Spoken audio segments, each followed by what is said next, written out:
Responsibilidad ng isang ina ang mahalin ang kanilang anak ng buong puso. Isa itong uri ng pagmamahal na walang sino man ang makakapantay. Gaano nga ba kahirap maging ilaw ng tahanan?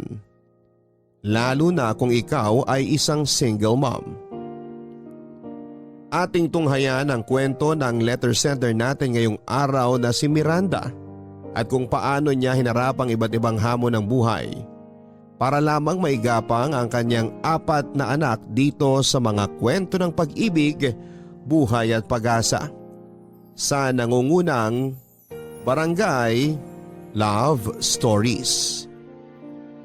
Dear Papa Dudut, hindi madali ang maging ina, lalo na kapag ikaw na lamang ang natitirang magulang ng iyong 4 na anak. Pero sa kabila nito ay wala pa ring tatalo sa determinasyon ng isang ina na itaguyod ng maayos ang buhay ng kanyang mga anak. Bago po ang lahat ay nais ko munang magpakilala sa inyo, Papa Dudut. Ako po si Miranda, 55 years old at isang elementary Filipino teacher mula sa Caloocan. Gusto ko lang ibahagi sa inyo ang kwento ko bilang isang single mother at kung papaano ko nilampasan ang iba't ibang klase ng problemang hinaharap ng aming pamilya. Taong 1992 nang magpakasal ako sa asawa kong si Javier, isang sundalo. Sa parehong taon na yon ay agad na nagbunga ang pagmamahala naming dalawa. Matapos kong ipagbuntis ang panganay naming anak na si Angela. Sa kasamaang palad ay naging premature baby si Angela na kaagad na binawian ng buhay matapos kong ipanganak. Ito po ang pinakaunang dagok na kinaharap namin ni Javier sa unang taon pa lang namin bilang mag-asawa.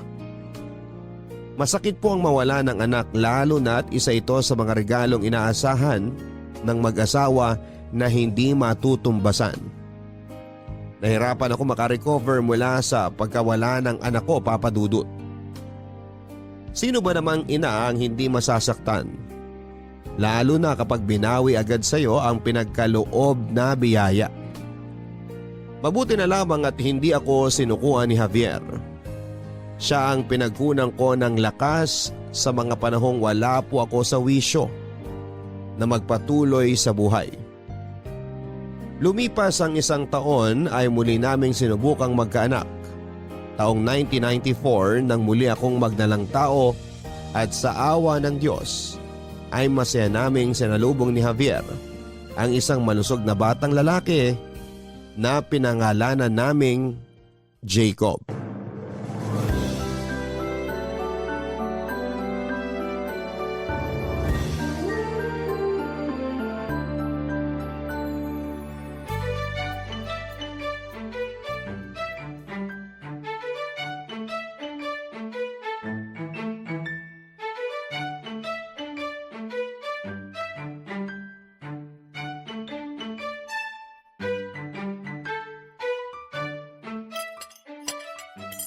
Grabe! Napagod ako doon ha. Ang daming bisita. Oo nga eh. Hindi namin inaasahan na ganun kadami ang darating. Mabuti na lang talaga pinasobrahan namin yung handa. Talagang pinaghandaan nyo tong araw na to ha. Siyempre, unang birthday saka unang baby. Pinag-ipunan talaga ni Javier ang araw na to. Napansin ko nga.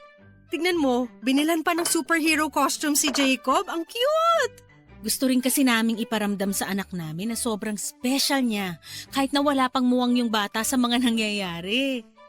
Kahit wala pang kaalam-alam si Jacob sa nangyayari, makikita naman niya yan sa mga picture paglaki niya eh. Oo nga pala, ipa-develop mo lahat ng pictures ha. Tsaka sa akin mo na rin ibigay yung negative para makapagpa-develop din ako ng extra. Marami rin akong pictures dun eh. Ay, kay Javier mo sabihin yan. Siya ang mahilig kumuha ng mga litrato eh. 3 film yata ang nagamit niya. Pero baka kasi sa mga susunod na araw na natin makita yung mga picture. Kasi matagal magpa-develop. Ay, sana talaga lahat ng lalaki katulad ni Kuya Javier. Sobrang sweet. Baka naman pwede mo ako ipakilala sa mga kaibigan niya. Gusto ko rin ng sundalo na sweet at maalaga. Hayaan mo, babanggitin ko sa kanya. Saka alam mo, sentimental talaga na tao yang si Javier. May binili pa yung baby book. Naka-record lahat dun yung mga bagay na first time na ginawa ni Jacob. First smile, first word, at kung ano-ano pa. Dinaig pa ako, di ba? Ang saya nyo nga eh. Deserve nyo lahat ng blessings na natatanggap nyo ngayon. Tama nga yung sinabi nila na sa kabila ng mga pagsubok, meron pa ring darating na bagong pag-asa. Ay! Parang gusto ko na rin tuloy magkaroon ng baby. Masyado ka pang bata para dyan. Mag-ipon ka muna. Hindi madali ang magkaroon ng pamilya, kala mo ba? Kailan nyo ba planong sundan si Jacob? Alam mo, yan din ang tanong ni Javier sa akin kanina. Kailangan na ba talagang may kasunod? Siyempre! Bakit? Isang anak lang ba ang plano nyo? Hindi. Gusto ni Javier na magkaroon ng malaking pamilya. Gusto niya ng 5 anak. Naku, hindi ko alam kung kakayanin ko yun. Te, mas marami, mas masaya. Mas mag-i-enjoy ka kapag malaki ang pamilya nyo. Oh, ano na naman yung buhat-buhat ni Kuya Javier? Pintura yon. Tinatapos na niya yung kwarto ni Jacob. Ginawa niyang kwarto yung storage room sa tabi ng kusina. Regalo niya kay Jacob. Ang sosyal naman. Special na special talaga si Jacob ah. Tinalo pa ako. Ako nga katabi ko pa rin kapatid ko sa pagtulog hanggang ngayon samantalang itong si Jacob may sarili ng kwarto. Pengi rin ako ng kwarto, te. Siraulo ka talaga. Kahit may kwarto pa yung bata, sa akin pa rin naman tatabi ang anak ko. Hindi namin pwedeng iwan dun mag-isa yung bata, no? Siguro magagamit na lang niya yon kapag nagsimula ng makapaglakad si Jacob. Parang playroom na rin niya. Ito kasing si Javier masyadong excited eh. Kung makikita mo yung kwartong inaayos niya, punong-puno ng laruan at stuffed toys. Idagdag mo na sa bilang yung regalo ko. Stuffed toy din yun. Sabi ko sa'yo, perahin mo na lang kasi eh. Madami nang gamit yung bata. At least yung mga monetary gift, pwede naming ilagay sa bangko para may magamit sa hinaharap si Jacob. Hayaan mo na. Next time na lang. Nakakaaliw kaya magbalot ng regalo. Ala, sige. Tapusin na natin to at may gagawin pa akong lesson plan mamaya. Lunes bukas eh. Lesson plan o baka labing-labing? Hoy! Sige, ganyan ka. Hindi ko bibigay sa'yo yung natitirang cake. Biro lang naman. Nasaan na pala yun? Baka ibinalot na ng ibang bisita ha? Huwag kang mag-alala. Nakatago na yun. Maiwan na muna kita rito ha. Check ko lang si Jacob. Baka gising na yun eh. Tulugan ba naman na sariling birthday? Sige na, ako nang bahala rito.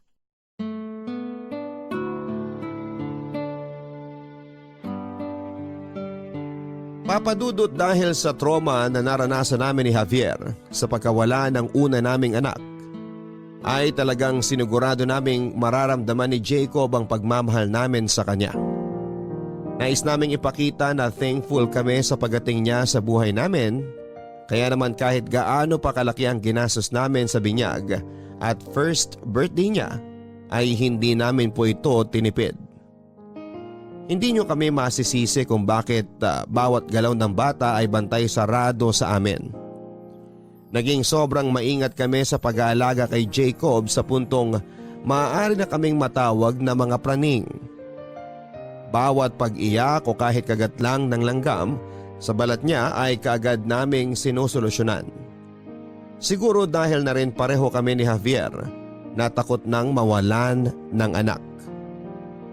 Sa sumunod na taon ay isang biyaya ulit ang dumating sa buhay namin ni Javier. Sa wakas ay nasagot na rin ang panalangin naming dalawa na magkaroon ng pangalawang anak. Isang malusog na batang babae na pinangalanan naming Jasmine. Papadudot kong prinsipe ang naging turing namin kay Jacob ay ginawa naman naming prinsesa si Jasmine. Dahil unang babae ay pinagkaloob namin ang lahat sa kanya. Wala na akong mahihiling pa sa punto ng buhay ko na yon dahil napakapayapa ng naging takbo ng buhay namin sa kabila ng hindi nito magandang simula. Pagkatapos ng 2 taon ay sumunod naman kay Jasmine ang pangatlo naming anak na si Jana. Sa paglaki ng aming pamilya ay lumaki rin ang gastusin namin sa bahay. At yon ang nadatnan ng pangatlo naming anak. Ang mga panahon kung kailan ay naghigpit kami ng sinturon. Nabigyan pa rin naman namin ng maayos na buhay si Jana, pero hindi na ito kasing bongga ng tulad ng naranasan nila Jacob at Jasmine. Nang mga panahon na yon, ay napag-uusapan namin ni Javier na hanggang 3 na lamang ang magiging anak namin. Pero sa hindi inaasahang pagkakataon ay sumunod kong ipinagbuntis ang bunso naming si Janice. Pasensya na, kaka-out ko lang sa trabaho. Tsaka nalito ko kung saang clinic yung sinabi mo. Kakarating mo lang ba? Nakapagpa-check up na ako. Oh, ano raw sabi ng doktor? Confirmed. Positive raw ako. Talaga? Congrats! 3 weeks. Sigurado kong matutuwa si Kuya Javier niyan kapag nalaman niya. Gusto mo bang i-surprise natin siya pagka-uwi natin? Wag muna siguro nating sabihin sa kanya. Ha? Bakit naman? Bukas na ang alis niya papunta sa kampo nila eh. Ayoko na siyang abalahin. Bakit naman siya maaabala? Hindi ba dapat maganda na malaman na niya bago siya umalis? Baka mamaya isipin niyang bigla ka na buntis habang wala siya. Sira ka? Bakit naman mag-iisip ng ganun yun? Wala lang. May nabasa kasi akong ganyan sa pocketbook eh. Teka, bakit nga? Ba't ayaw mo sabihin sa kanya na buntis ka? Dahil ba napag-usapan niyo na hindi na kayo mag-aanak? Hindi niyo naman kasalanan kung may nabuo kayo eh. Tsaka blessing yan ni Lord, dapat maging masaya kayong dalawa. Hindi yun ang rason. Siyempre ayoko mag-alala siya habang nasa trabaho. Baka mamaya mawala pa siya sa focus dahil sa pag-aalala sa akin. Alam mo naman yun, napaka-hands-on tuwing nagbubuntis ako. Ayaw na niyang maulit yung nangyari kay Angela. Kaya alagang-alaga niya ako tuwing buntis ako. Alam mo naman, napakasela ng first trimester. O sige, ikaw ang bahala. Kung yan ang gusto mo, irerespeto ko yung desisyon mo. Di ko mang bibig ko, huwag ka mag-alala. Hindi ko naman isesekreto sa mga tao na buntis ako. Hindi ko nga lang muna sasabihin kay Javier. Eh, kailan mo planong sabihin sa kanya? Siguro isi-surprise ko na lang siya pagbalik niya. Nako, excite na naman ako. Hindi pa man nakakapaglakad si Jana, may bago na naman. Unexpected eh. Pero thankful pa rin ako na may dadagdag sa pamilya namin. Tingin mo babae o lalaki? Sana lalaki naman ngayon para may kasama si Jacob. Oo nga, lalaki din ang wish ko kasi ang poging bata ni Jacob eh. Mana sa tatay. Mabuti ng lalaki para naman may mga sumunod na henerasyon ng mga pogi. Pero wala namang problema kung babae uli para magkaroon ako ng 3 Maria. Mas maganda kung lalaki naman para pantay ang pamilya nyo. 3 kayong babae tapos may 3 ring lalaki. Bahala na si Lord dyan. Walang problema sa amin kahit anong kasarian. Ano naman ipapangalan nyo kung sakali? Jared kapag lalaki. Matagal na namin yung naisip ni Javier nung pinagbubuntis ko pa lang si Jasmine. Kaso wala nang lalaking sumunod kaya kung lalaki naman ang ibigay sa amin ngayon, magagamit na namin yung Jared. Paano kung babae ulit? Hindi ko pa naisip yan eh. Pero parang magandang pakinggan yung pangalang Janice. Talagang puro J ang pangalan ng mga anak nyo ha? Oo, sinunod sa tatay nila. Ano, tara na? Gutom na ako. Gusto mo magmerienda? May burger stand dyan sa may kanto. Kain muna tayo bago umuwi. Ayan, gutom ang buntis. Sige tara, libre kita.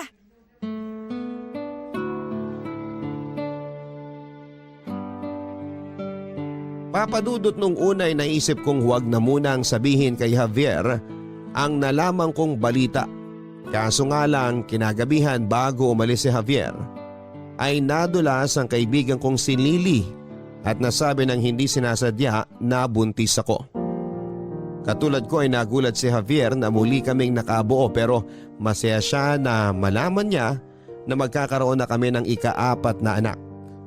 Katulad ng inaasahan ko ay hindi niya maiwasang mag-alala para sa akin. Pero eto na lang ang ginamit niyang inspirasyon upang mag-ingat sa kanyang trabaho at makauwi ng ligtas. Sa kawalan ni Javier ay si Lily ang umalalay sa akin. Siya ang nakasama ko sa pag-aalaga sa mga bata. Kabuuan ko na noon ang makauwi si Javier sa piling namin at sakto na naabutan pa niya ang panganganak ko ng isang cute at matabang baby girl na pinangalanan naming Janice. Papadudot mabilis na dumaan ang isang taon. 6 na taong gulang na noon si Jacob at papasok na sa elementary kung saan ako nagtuturo. Samantalang kindergarten naman ang pangalawang si Jasmine. 2 years old na noon si Jana samantalang mag-iisang taon na rin ang bunso namin na si Janice. Sobra-sobra ang pasasalamat ko noon sa Panginoon dahil sa maayos at masayang takbo ng buhay namin. Subalit ang magandang buhay na tinatamasa ko noon ay biglang matutuldukan ng isang balita ang natanggap ko mula sa kampo nila Javier. Tandang-tanda ko pa ang araw na nabalitaan ko kung ano ang nangyari kay Javier. Hanggang ngayon ay damang-dama ko pa rin ang sakit na naramdaman ko nang marinig ko ang tawag ng kaibigan ni Javier. Nasa kalagitnaan ako noon ng paglilinis sa classroom ko nang isang tawag ang natanggap ko. Naaksidente raw sa motor si Javier habang pauwi sa kanilang kampo. Hanggang ngayon ay ramdam na ramdam ko pa rin ang panlalamig ng katawan ko noon pagkarinig ko sa mga nangyari sa asawa ko. Parang tumigil noon ang mundo ko habang naninikip ang dibdib ko. Nang araw din na yon ay dali-dali akong bumiyahe papunta sa kampo nila Javier pero huli na ang lahat, papadudot. Lulan ako ng bus noon nang matanggap ko ang balitang wala na ang asawa ko. Sinubukan pa raw siyang i-revive ng mga doktor pero hindi na nila ito nakayanan pang ibalik. Ayon sa kwento ng mga kasamahan niya, ay sumemplang raw sa daanan ng asawa ko. Malayo ito mula sa sinasabi ng ilang saksi na umano'y nakakita sa aksidente. Bago pa man daw madisgrasya si Javier ay duguan na raw ang mukha nito. Ganun pa man ay dineklara lamang na aksidente ng mga otoridad at hindi na pinaimbestigahan pa. Ako mismo ang nag-uwi sa labi ng asawa ko, papadudot. Pauwi sa mga anak ko na noong mga panahong yon ay wala pang malay sa mga nangyayari.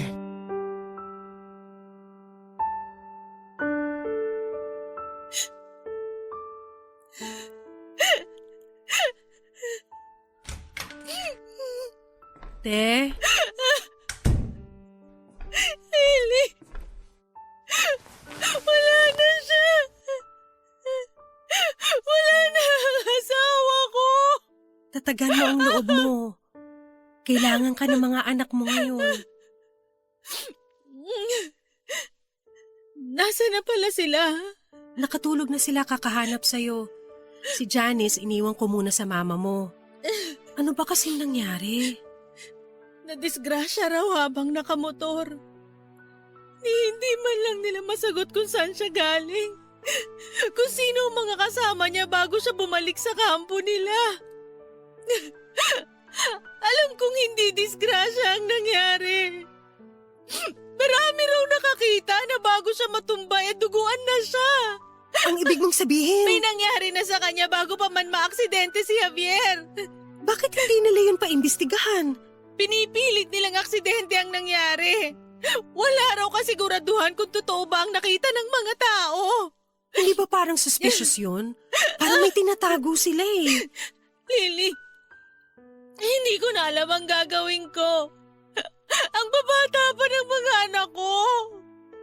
Bakit naman niya ako iniwan ng ganito? Sige, umiyak ka lang ate. Alam kong mahirap ang mawala ng mahal sa buhay. Masakit ang nangyari pero dapat hindi ka makitang ganito ng mga anak mo. Hindi pa nila alam ang nangyayari. Kailangan mo ipaintindi sa kanila kung bakit umiiyak ngayon ang mami nila at kung bakit hindi na nila makikita ang Daddy Javier nila. Hindi ko kaya. Hindi ko pa matanggap, Lily. Hindi ba nagsisingkin sa akin na wala na si Javier? Sana masamang panaginip lang to. Gusto ko nang magising sa magungot na to. Sorry, wala akong ibang magawa kundi yakapin ka lang. Basta tandaan mo ha, nandito lang ako. Huwag mong sarilinin ng lungkot na nararamdaman mo. Maraming salamat, Lily. Kailangan ko talaga ng taong masasandalan ngayon. Huwag kang mag-alala. Nandito lang ako kapag nangangailangan ka ng tulong.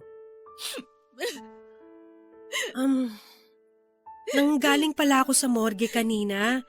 Bukas pa raw mailalabas si kuya. Sinamama mo na pala ang pumili ng kabaong. Hindi na kita nilapitan para tanungin kasi alam kong kailangan mo munang mapag-isa. Ikaw na muna ang bahala, please. Ayoko munang lumabas ng kwarto. Ayoko munang makita ang mga anak ko. Lalong nadudurog ang puso ko. Kahit ngayon lang, gusto ko munang kalimutan ang nangyari. Parang mamamatay ako sa sobrang sakit. Pero may kailangan pa tayong gawin. Sabi ng lola mo, may pamahiin daw na bago iuwi ang labi, kailangan mabinyagan muna ang bunso nyo. Para saan daw yun? Hindi ko alam pero yun ang sabi ng lola mo. Anong gagawin natin? Hindi talaga gumagana ang isip ko ngayon. Hindi ko alam kung anong iisipin ko. Nakausap ko ng pastor nyo. Nagpa-schedule na ako ng binyag bukas ng maaga pero kailangan ng presensya mo ron. Pero ini-inform lang naman kita. Wala ka nang kailangan gawin. Magpahinga ka na lang muna. Huwag kang mag-alala, ako nang bahala sa lahat. Basta kung may kailangan ka, tawagan mo lang ako. Teka, kumain ka na ba? Hindi pa. Wala akong gana. Gusto kong matulog para sana makalimutan ko saglit tong nangyari. Pero hindi ko magawang matulog. Sandali lang, kukuha ako ng pagkain sa baba para makakain ka na. Ate, mahirap tong pinagdadaanan mo pero magpakatatag ka ha para sa mga anak mo. Antayin mo ako rito.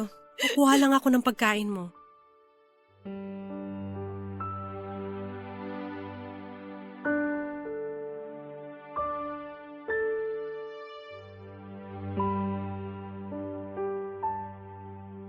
Papadudod sa totoo lang ay hindi ko na maalala ang mga pangyayari sa parting yon ng buhay ko. Masyadong mabilis ang mga pangyayari noon. At siguro ay pilit na rin kinalimutan ng isipan ko ang mga masasakit na araw na yon sa buhay ko. Madalian naming pinabinyagan si Janice bago maiuwi sa bahay ang labi ni Javier. Kung sino-sino na nga noon ang kinuha namin para tumayong ninong at ninang ni Janice, na karamihan ay kapitbahay lang namin na nakatambay lang noon sa labas ng bahay ng araw na yon. Habang nakaburol ang asawa ko, ay nagpabukas ako ng investigasyon sa nangyari. Hindi ko talaga matanggap noon na disgrasya lamang ang kinamatay ng asawa ko, lalo na't napag-alaman kong may mga pasa ang asawa ko sa iba't ibang parte ng katawan nito. Nagpalagay rin kami ng sisiw sa ibabaw ng kabaong ni Javier na ayon sa pamahiin ay ginagawa ito upang makonsensya ang mga taong may kasalanan sa pagkawala ng namatay. Araw-araw ay 2 sundalo ang nagbabantay sa burol. Malaki ang naging pasasalamat ko sa mga sundalong sumama sa akin sa pagbabantay dahil bawat isa sa kanila ay maraming kwentong naibahagi sa akin tungkol sa namayapa kong asawa na noon ko lamang nalaman. Kahit papaano ay nakaramdam ako ng kaginhawahan lalo na tuwing nalalaman ko kung gaano kasipag, kabait at maraming natulungan ang asawa ko sa kampo. Pero ang pinakamahirap na sigurong gawin ng panahon na yon ay ang i-explain mismo sa mga anak ko kung ano ang nangyari sa kanilang ama.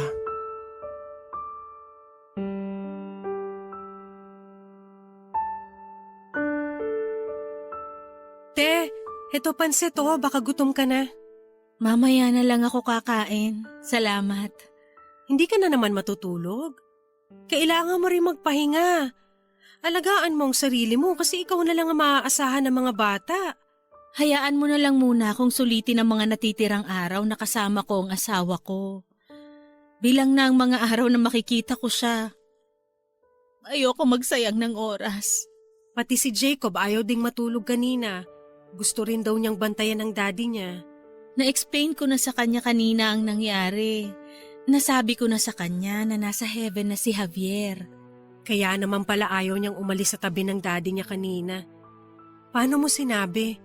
Nagtanong siya kung bakit daw lagi na lang tulog ang papa niya. Tapos nagtataka kung bakit ang daming tao sa bahay, bakit ang daming ilaw, ang daming bulaklak. Anong sinabi mo sa kanya? Ayun, sinabi ko na pagod na ang papa niya. Kailangan na niyang matulog ng mahabang mahaba. Kasi pupunta na siya sa heaven. Minsan madaya talaga ang mundo, no? Ang aga nilang napagkaitan ng ama. Hindi ko pa rin talaga matanggap kung bakit. Anong nagawang kasalanan ng asawa ko? Bakit nila yun nagawa sa kanya? Bakit kailangan siyang bawian ng buhay? Ang bait ng asawa ko, Lily. Bakit naman siya ginanon? Ano palang update sa investigasyon? Walang nagsasalita ni isa sa mga kasamahan niya. Ang sabi, bumisita raw siya sa isang kakilala niya. Yung kakilala niyang yun, wala daw alam sa nangyari. Hindi raw niya alam kung bakit duguan si Javier pagka-uwi niya. Wala ba silang alam na motibo kung bakit nila nagawa kay kuya yun? Wala silang makita eh. Puro magagandang bagay ang binabanggit nila tungkol sa asawa ko. Dead end na raw ang investigasyon. Bakit naman ganun? May nakita sila mga pasa sa katawan ni Kuya Javier. May sugat din siya sa ulo. Dapat hanapin nilang dahilan nun. Yung pasa at sugat, nakuha daw sa pagkakasemplang niya. Hindi kaya may tinatago sila?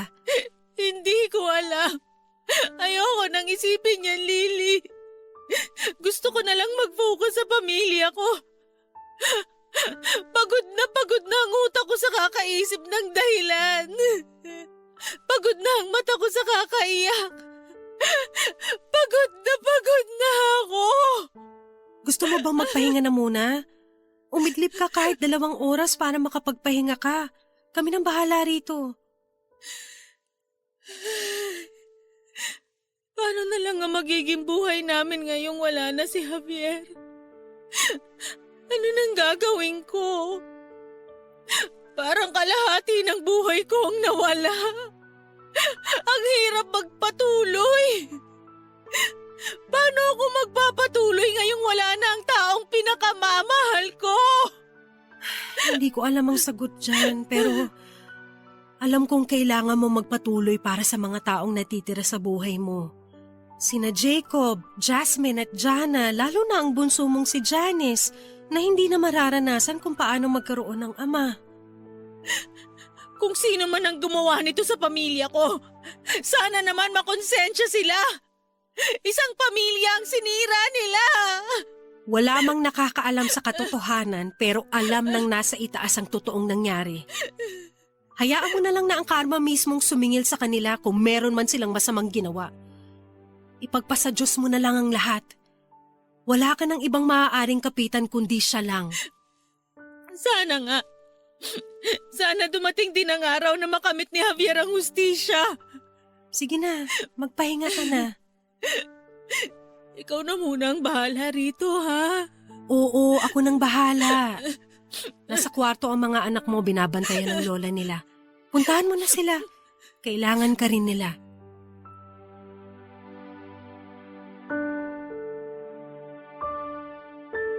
Papadudot dumaan ang mga taon ay tuluyan nang naibaon sa limot ang kaso ng asawa ko. Hindi ko na po ito sinubukang i-follow up pa dahil napagod na rin po akong balik-balikan ang nangyari. Marami ang nagbago simula nang mamatay ang asawa ko. Nung una nahirapan ako na mag-isa lamang na nag-aalaga sa mga bata. Mabuti na lamang at kasama ko ang pamilya at mga kaibigan ko upang suportahan ako sa pag-move on mula sa pagkawala ng mahal ko. Pinilit ko pong ipagpatuloy ang buhay. Mag-isa man ay tinaguyod ko ang 4 kong anak para sa kanilang magandang kinabukasan. Mahirap maging single parent pero para sa mga anak ko ay kinaya ko ang lahat.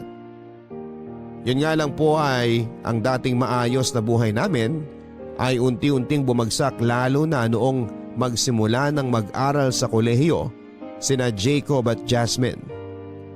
Parehong mahal ang tuition fees nilang dalawa. At bilang isang guro na hindi rin naman kataasan ang sinasahod ko.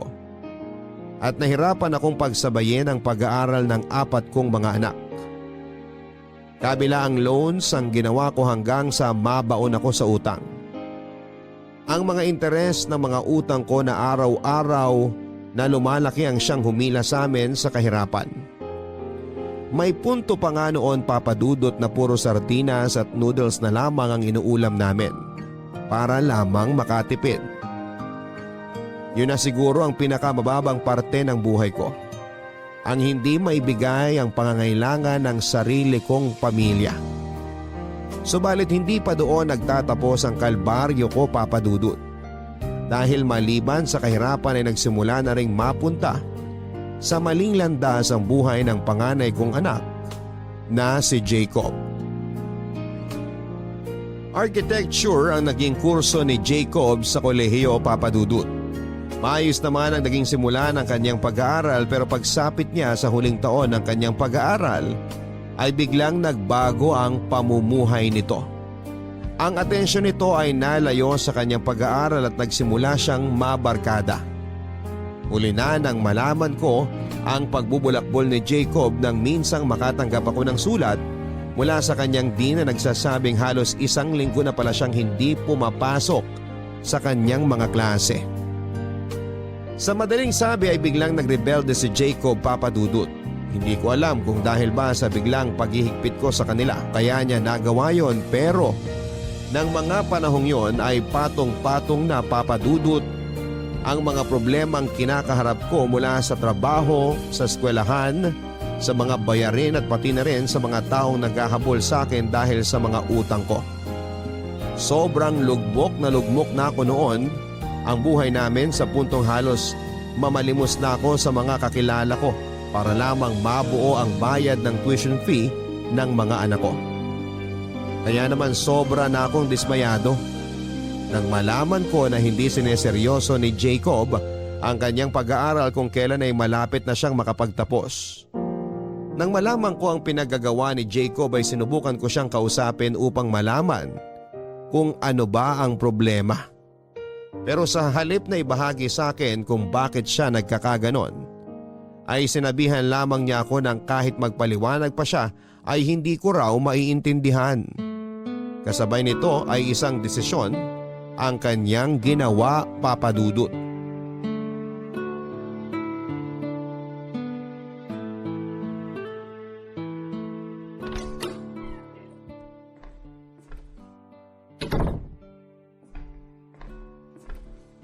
Gabi na. Saan ka galing? Sa kaibigan ko. Halika nga rito, Jacob. Mag-usap tayo. Ma, pwede bang bukas na lang? Inaantok na ako eh. Hindi. Dito ka. Mag-uusap tayo ngayon. Ano ba yan? Ano bang pag-uusapan natin? May problema ka ba sa eskwela nyo? Wala naman. Anong balita sa prof mo? Hindi mo ba siya napakiusapan na bigyan ka ng special requirement para sa bagsak na grado mo? Bakit ko naman gagawin yun, ma? Nakakahiya. Ano ako, feeling special? Hindi lang naman ako ang may bagsak eh. Marami kami. Kapag nalaman nilang humingi ako ng special treatment, ano na lang sasabihin ng mga kaklase ko? Na madaya ako. Mas mahihiya ka pa sa sasabihin ng mga kaklase mo kaysa sa akin? Bakit mo kinahihiya na gumagawa ka ng paraan para pumasa? Ano, tatanggapin mo na lang na bagsak ka? Hindi ako nagpupulot ng pera para sa tuition fee niyong magkakapatid, ha? Nakikita mo to? Itong mga pastillas at yema na ginagawa ko? Gabi-gabi akong nagpupuyat para may maibenta ako sa classroom kahit na bawal. Teacher ako pero pati pagbebenta ginagawa ko na rin para lang maigapang kayo sa pag-aaral nyo. Tapos sasabihin mong nahihiya ka sa magiging reaksyon ng mga kaklase mo? Hindi mo kasi alam ang mga pinagdadaanan ko sa school ngayon. Nanggaling na ako dyan. Kaya alam na alam ko ang pinagdadaanan mo. Kung ganun, alam mo kung gaano nakakapagod ang umikot sa campus para lang magpapirma ng request letter para payagan nila ako mag-take ng exam kasi nga hindi pa bayad ang tuition fee ko. Alam mo, hanggang ngayon, pinagtataguan ko pa rin yung dati kong prop kasi may utang pa ako sa kanya sa hindi bayad na field trip na sinamahan ko last year.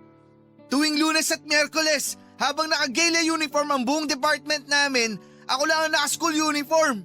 Kasi wala akong pambili ng panggala. Palagi akong late magpasa ng requirements kasi kulang ako sa materials at kinakailangan ko pang hintayin matapos sa mga kaibigan ko para lang makairam ako ng gamit. Marami pa akong pwedeng idagdag sa listahan. Pero sana, gets mo na ang buhay ko ngayon sa school. Parte yan ng pag-aaral, Jacob. Pasensya na kung hindi tayo mayaman at hindi ko mabili lahat ng kailangan mo sa pag-aaral mo. Pero sana naman maintindihan mo na ginagawa ko naman ang lahat ng makakaya ko para mapag-aral ka ng maayos. Kayo ng mga kapatid mo. 4 na tao ang pinapaaral ko. Alam mo ba yon? Sa tingin mo, hindi nahihirapan si Jasmine sa kurso niya na computer science? Kahit na wala naman siyang gamit na computer dito sa bahay? Lahat tayo hirap na. Pagod na rin ako. Pagod na ako pero narinig mo ba akong nagreklamo? Hindi. Kasi wala akong karapatang magreklamo. Obligasyon ko to sa inyo bilang nanay nyo. Hindi na ako mag-enroll sa susunod na SEM. Titigil na muna ako sa pag-aaral. Anong pinagsasasabi mo? Bakit ka titigil? Jacob, 1 SEM na lang matatapos ka na. Anong kalokohan to? Anong 1 SEM na lang? Nakita mo bang grades ko? Ulitin ko na naman lahat ng subject kong bagsak. Pagod na ako, ma. Ayoko na. Dahil ba to sa barkada mo? Sinusulsulan ka ba ng mga kaibigan mo na tumigil sa pag-aaral? Walang kinalaman ng mga kaibigan ko rito. Ako mismo ang nagdesisyon na tumigil na. Hindi ko naman talaga gusto ang architecture eh. Kayo lang naman ang namilit sa akin na kunin yung kursong yun eh. Kasi gusto niyo magkaroon ako ng titulo sa pangalan ko. Anak, isipin mo naman lahat ng paghihirap na ginagawa ko para pag-aralin ka. Nagpapakapagod ako buong araw para lang pag-aralin ka sa magandang kolehiyo. Tapos ganito ang gagawin mo? Para mo nang binasura lahat ng perang ginastos ko para sa'yo. Kaya nga ako titigil eh. Para hindi ka na mahirapan. Para hindi na masayang yung perang sinasabi mo. Wala akong future sa kursong pinili mo. Sinusuko na ng katawan ko bawat lesson na pinag-aaralan namin. Ano ngayon ang gagawin mo kapag tumigil ka sa pag-aaral? Hindi ko alam. Pero ang gagawin ko ngayon, matutulog na ako. Ang mabuti pa, matulog ka na rin.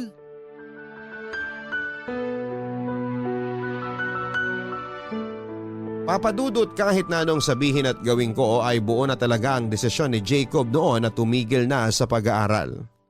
Wala naman akong ibang nagawa kundi ang sundin na lamang ang kagustuhan niya dahil mahirap namang pilitin ang taong ayaw gawin ang bagay na hindi niya gusto.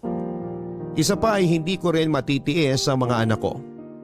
Kung hindi na sila masaya sa ginagawa nila ay mabuti nang wag na silang pilitin dahil mas tinutulak ko lamang sila palayo. Yun nga lang ay sa halip na maghanap ng trabaho si Jacob katulad ng pinangako niya, ay naging tambay lamang siya sa bahay. Ang malala pa nito, Papadudot, ay para siyang boarder ng bahay na nakakulong sa kwarto niya at lalabas lamang tuwing kakain at maliligo. Hinayaan ko na lamang siya sa gusto niyang gawin dahil ng mga panahong yon ay mailap na sa akin si Jacob na para bang iniiwasan ako at ayoko nang palakihin pa ang kinikim-kim nito sa akin. Sa pagtigil ni Jacob sa pag-aaral ay aaminin kong medyo nabawasan ang mga gastusin na kailangan kong problemahin. Pero sa kabila nito ay inaalala ko pa rin ang magiging kinabukasan niya. Lalo na't wala pa ang kasiguraduhan kung kailan niya planong magpatuloy sa pag-aaral. Hindi lang yon ang hamong hinarap ko ng panahon na yon, Papadudot. Dahil sa lumalaking problema ko sa utang ay para akong kriminal noon kung magtago para lamang umiwas sa mga taong naniningil sa akin. Dumating pa nga sa puntong sa eskwelahan na mismo ako pinupuntahan para singilin na muntik nang ikapahamak ng trabaho ko. Sa puntong yon ng buhay ko, Papadudot, ay muntik na akong bumigay. Mabuti na lamang at nandyan ang kaibigan kong si Lily na palaging maaasahan sa mga oras kung saan ay lugmok na ako, Papadudot. Kumusta na ang maganda kong kaibigan? Uy, te, napadalaw ka. Kagagaling ko lang sa school. Ayoko munang umuwi sa bahay kaya napadaan muna ako rito. Ba? Mukhang nagbo-boom na talaga tong negosyo mo ah. Oo nga eh. Sobrang lakas ng milkshake ngayon. Mabuti na lang isa ako sa mga naunang nagnegosyo nito dito sa atin. Kaya nga hindi na kita masyadong nabibisita kasi nga, alam mo na, busy na ang lola mo. At least busy sa pinagkakaperahan. Eh ikaw te, kumusta ka na? Kumusta na ang mga bata? Eto, ganun pa rin. Nakikipagtagu-taguan sa mga naniningil ng utang. Si Jacob wala na yatang planong mag-aral eh. Si Jasmine naghahanap ng kumpanyang pag-OJT-han. Si Jana gustong mag-shift ng course. Mabuti pa yung bunso, kayang-kaya na ang sarili. Siya pa mismo ang naglalakad ng scholarship niya para makabawas sa gastusin.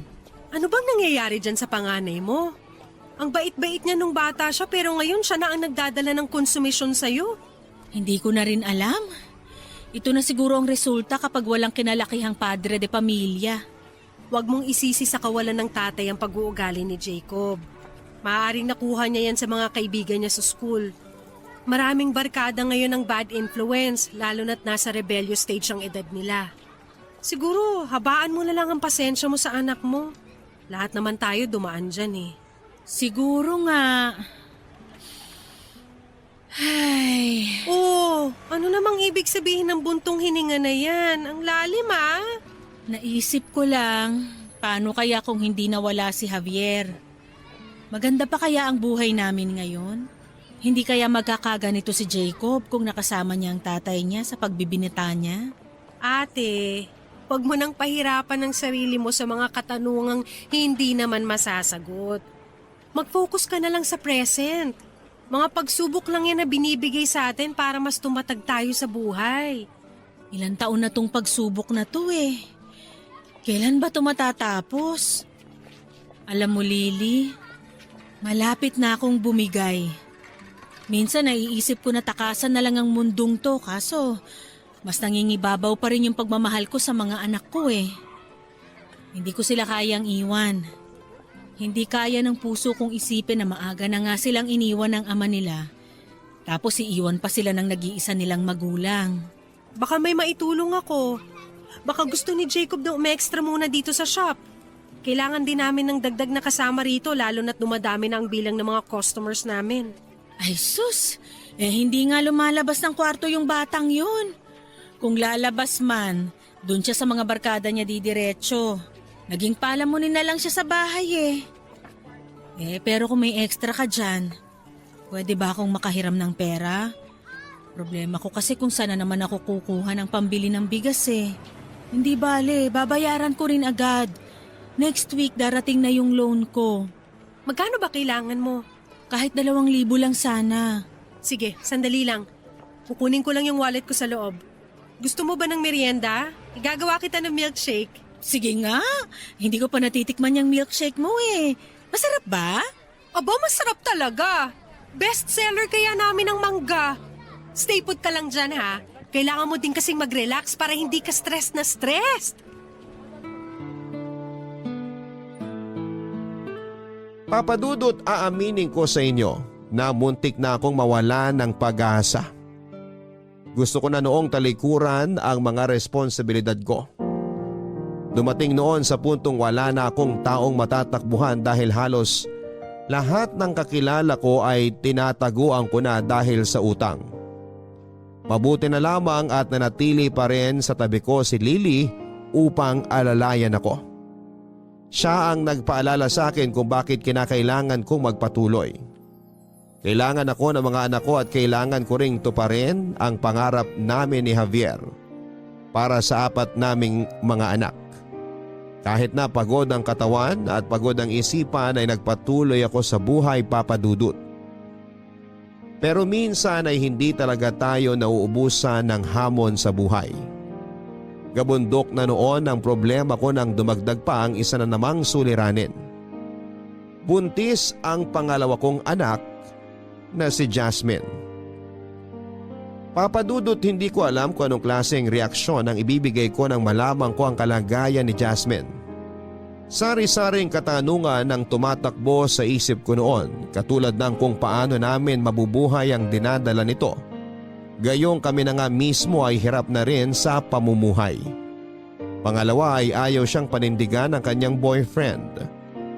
Wala naman akong ibang nagawa noon kundi ang tanggapin na lamang ang nangyari sa anak ko.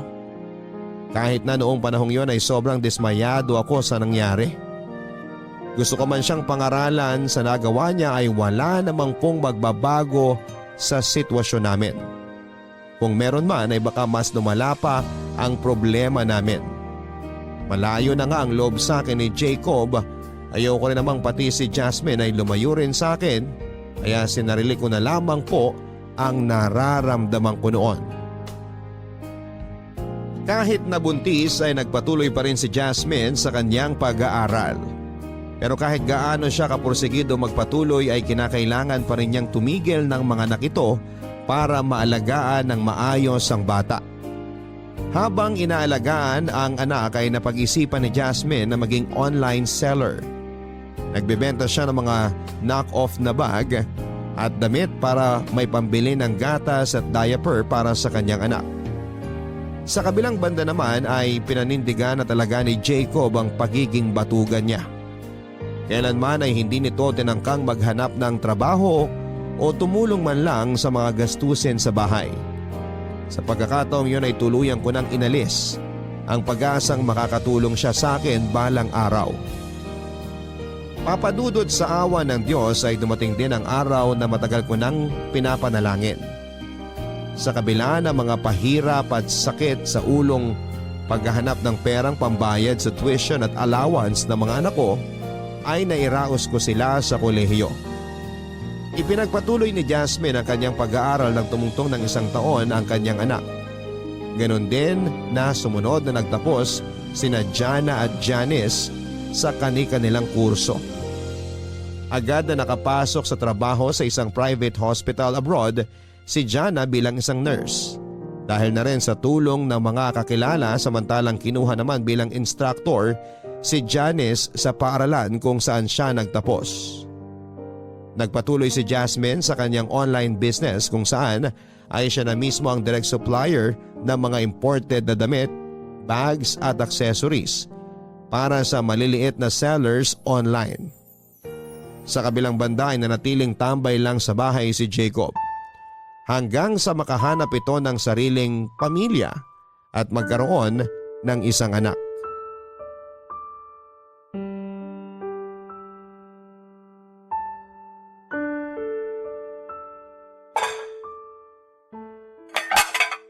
Ano na namang dinadabog-dabog mo dyan? Ano ba yan? Itlog na naman ang ulam? Pupurgayin niyo ba kami ng itlog? Araw-araw na lang na ganyan ang ulam ah. Yan lang ang nakaya ng budget eh. Nagbayad kasi ako ng tubig at kuryente. Sus! Si JM, kumain na ba siya? Oo, tapos nang kumain yung anak mo. Ikaw na lang ang hindi pa. Tinira nila yan para sa'yo kaya kainin mo para di masayang. Wala na nga tayong pera, magsasayang pa tayo ng pagkain. Kung totoo sana ang pagkain ang niluluto nyo, di walang masasayang. Huwag ka nang maghanap ng wala. Kung ayaw mong kainin yan, ako na ang kakain kasi kung hindi mo na itatanong, hindi pa ako kumain, Jacob. Kasalanan ko pa ngayon na di pa kayo kumain. Di kumain kayo. Sandali nga lang kuya. Ano na naman bang kinakainit ng ulo mo dyan ha? Lasing ka na naman ba? Hoy, manahimik ka nga. Wala kang pakialam. Meron akong pakialam kasi hindi maganda yung tabas ng dila mo kay mama. Kung sumagot-sagot ka parang ikaw ang nagpapakain dito ah. Ayaw mo ng ulam? Di ikaw ang bumili ng sarili mong ulam.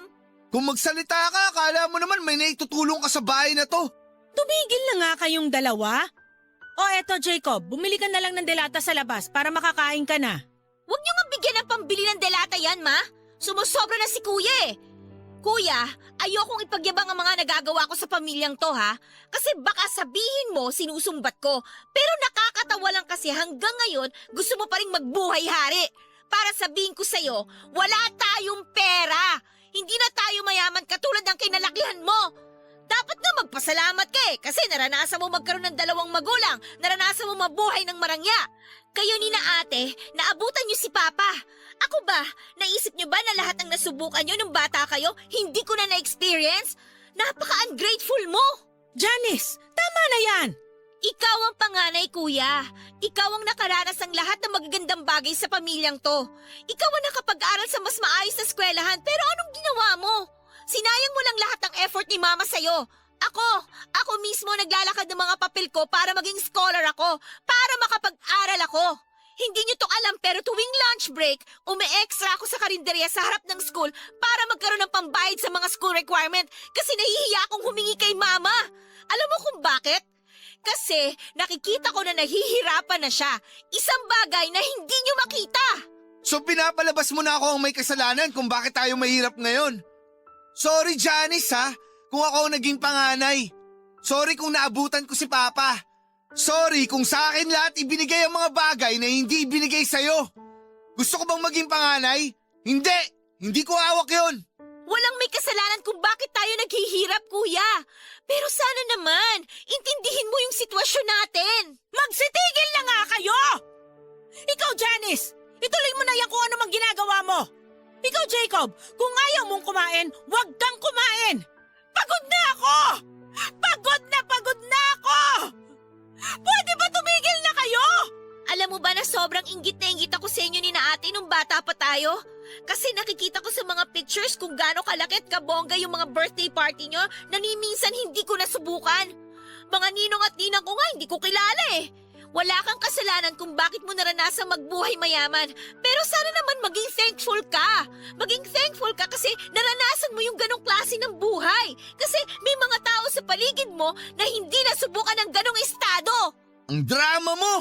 Para itlog lang kung saan sana napunta tong usapan na to. Peh! Ang kapal ng mukha mo!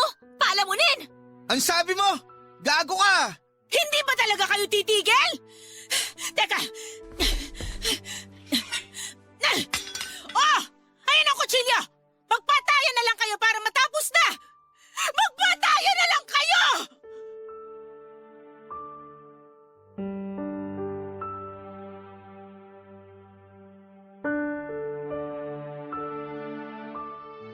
Papadudot inakala ko noon na matapos ang pagpapaaral ko sa mga anak ko, ay sa wakas ay makapagpapahinga na rin ako. Malapit na rin po kasi ako mag-retire bilang teacher at naisip ko na sa edad kong ito ay oras na rin sigurong pagbigyan ko naman ang sarili ko. Siguro naman ay kaya na ng mga anak ko ang sarili nila, total ay nasa tamang edad na sila para bumuo ng sarili nilang pamilya. Yun nga lang kung ano ang buhay namin noon ay ganun pa rin ang buhay namin kahit na may trabaho na ang ilan sa mga anak ko. Ilang taon ang lumipas ay mas lumaki pa ang pamilya namin. Nakahanap na ng asawa si Jana sa Amerika at naisipang doon na sila tumira. Sa mga taong lumipas ay unti-unti nang nalayo sa amin si Jana na kahit tawag lang o padala ng pera ay hindi man lang nito magawa. Katulad ko ay nanatiling single mom si Jasmine. Ang perang nakukuha sa kanyang business ay napupunta sa kanyang anak. Sa amin pa rin nakatira si Jacob at ang asawa nito na katulad niya ay wala ring trabaho, Papa Dudut. Nagkaroon ng sariling buhay ang mga anak ko. Muli na ang lahat noong mapagtanto kong sa sobrang busy kong kumayod ay hindi na sila bata. Sa sobrang focus ko sa paghahanap ng maipapakain at may pagpapaaral sa kanila ay nawala na ako ng oras para makapiling sila. Ganon pa man, Papa Dudut, ay masaya ako na kaya nang tumayo ng mga anak ko sa sarili nilang mga paa. Pero hindi pa doon nagtatapos ang problema ko dahil baon pa rin ako sa utang. Malapit na akong mag-retire mula sa pagiging guro pero ni wala man lang ako naipon para sa sarili ko. Natakot ako noon na baka mamatay na lamang akong baon sa utang kaya sinikap kong bayaran ang lahat ng pagkakautang ko bago ako tuluyang mag-retire sa trabaho na nagawa ko naman po matapos ang ilang taon. Yun nga lang po kung kailan malapit na akong mag-retire at magpahinga ay isang balita ulit ang gumulat. Hindi lang sa akin kundi maging sa mga anak ko.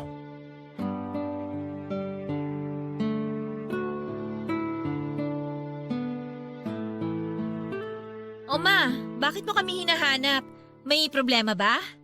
Nasaan na sila? Tinawag mo na ba ang mga ate at kuya mo? Tinawag ko na po si kuya. Si ate Jasmine nasa biyahe pa. Kinuha yung orders niya. Ano na namang meron? Ang aga-aga pa eh. Maupo ka. May sasabihin ako sa inyo. Sa sermonan mo na naman ba kami ng ganito kaaga? May tumor ako sa matres. Ha? Tumor? May cancer ka? Oo, tumor na kasing laki ng kamao. Pero wala akong kanser. Sabi ng doktor, benign daw.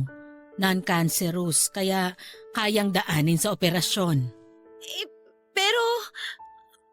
Pero paano niyo po nalaman, ma? Nagpa-check up na po ba kayo? Nagpa-check up ako nung makalawa. Kahapon ko lang nalaman yung resulta. Ma, paano na po yan? Huwag kang mag-alala. Matatanggal naman to ng operasyon. Yun nga lang, gagastos na naman tayo. May iniinda ka bang sakit? Bakit ka nagpa-check up? Matagal nang sumasakit tong likod ko. Nung una, akala ko dahil lang to sa kakabuhat ng mga module ng mga bata at maghapong nakaharap sa laptop. Kaso nitong mga nakaraang araw, naramdaman ko na hindi na normal tong sakit ng likuran ko. Kaya nagpasama ako kay Tita Lily niyo sa ospital. Ay, yun nga ang findings. May tumor ako. Alam na po ba ni Ate Jana to? Sasabihin ko pa lang sa kanya. Sa kanya sana ako magpapatulong sa gastusin. Ate Miranda, Oh, Lily. sorry bukas yung pinto kaya pumasok na ako. Kababasa ko lang sa text mo. Totoo ba? Diyos ko, kaawaan ka. Sabi sa'yo dapat matagal ka na nagpatingin sa doktor Ang kulit mo kasi. Sino ba naman kasing mag-aakala na tumor na pala tong nararamdaman ko? Sa dami ba naman ang pinoproblema ko? Syempre wala sa priority tong likod ko. Gaano mo na katagal iniinda yung sakit sa likuran mo? Bakit ngayon mo lang sinabi sa amin? Matagal nang inirereklamo ng mama niyo yung sumasakit na likod niya. Alam niyo bang sa akin nagsasabi ng lahat ng problema tong mama niyo? Ayaw niya kayo mag-alala kaya sinasarili na lang niya yung mga problema niya. Ganyan niya kayo kamahal. Kaya naman sana, umayos na kayo mga bata kayo. Tulungan niyo naman ang mama niyo. Matatanda na kayo pero mas matanda ang mama niyo. Hindi na siya kasing lakas ng dati. Hindi na siya kasing healthy ng inaasahan niyo. Nakita ko lahat ng ginagawa niyang sakripisyo para sa inyo simula nung nawala ang papa niyo. Sana naman ma-appreciate niyo yung mga sakripisyo na yon. Hindi ko kayo inoobliga na ibalik sa nanay niyo ang sakripisyong ginawa niya pero bilang anak, dapat alam niyo na kung anong gagawin niyo. Sorry, hindi namin alam. Ma, sorry po, Ma. Huwag mo kong iyakan. Ano ka ba? Hindi pa naman ako mamamatay Malalampasan din natin to. Sobrang dami ng problema ang dumating sa pamilya natin. Tumor pa kaya? Tumor lang to. Pero Ma, tumor yan. Nakasing laki ng kamao. Tumor lang to. Mas malaki pa rin ang kagustuhan kong mabuhay para sa inyo.